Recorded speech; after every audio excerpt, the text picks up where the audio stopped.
I avoided using a jig and pig for so long, just out of frustration of losing so many of them. You know, the tube does a much better job just because it has a soft head. You know, it doesn't snag nearly as much, but you also don't, in the winter, you don't feel the bites nearly as crisply as you do with a jig and pig. So taking that, you know, that profile of the jig and pig and adapting it to something that I know doesn't snag the dragon head, and making a dragon jig and pig, really, you know, I'm real happy with it. If I was using a traditional ball head or even like an Arky style head jig and pig, by now I would have already lost 3 or 4 of them. So that in and of itself makes it valuable that you're, you know, it's worth more because it, you know, they last longer. And just the frustration factor, that's really the bigger deal for me, is all the time that you spend. The most valuable thing that you have is time on the water, and all the time that you spend trying to get unsnagged, retying after you break off, re-rigging the plastic on there, you know, that's much more valuable than did I pay, you know, $5 for a jig or $3.19. My time in the water is worth, you know, it's worth a lot. It's a limited resource, and the Draggin Finesse jig helps preserve that resource. Time on the water. All right, getting ready to wrap it up for the day. I'm thoroughly chilled to the bone and looking forward to hopping in the car, turning the heater on, and driving home, taking a hot shower. 2 bites today. 2 bites, 2 bass, consecutive cast.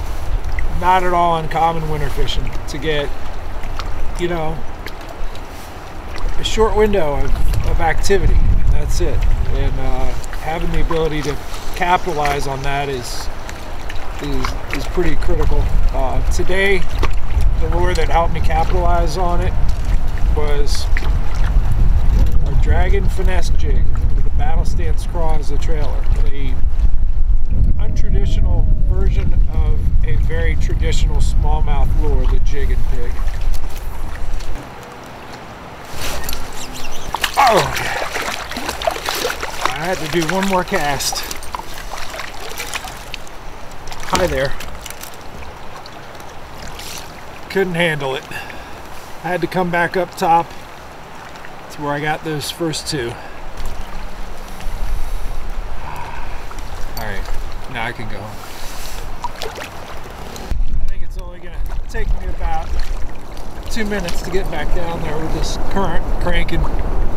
The great thing about today, I think I put on the water a little bit around 7. It's closing in on 4 o'clock now, so I don't know, what is that, 8.5 hours, something like that.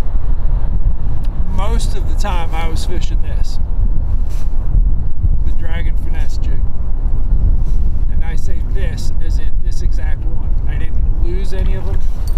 I didn't snag up on them.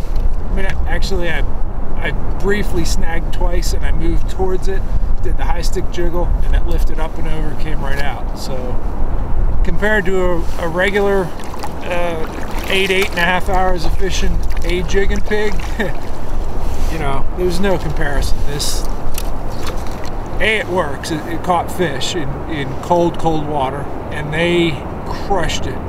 Every one of them hit it in a way that there was no mistaking.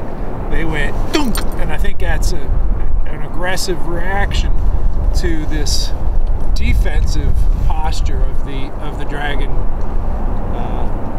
well, of the battle stance craw, the plastic on there, and this Draggin Finesse jig. Ripping right along. I'm probably moving with the current. I bet you I'm moving 20 miles per hour, maybe 25.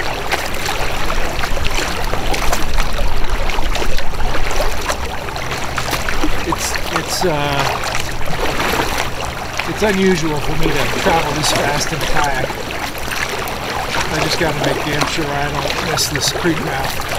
I think I see it coming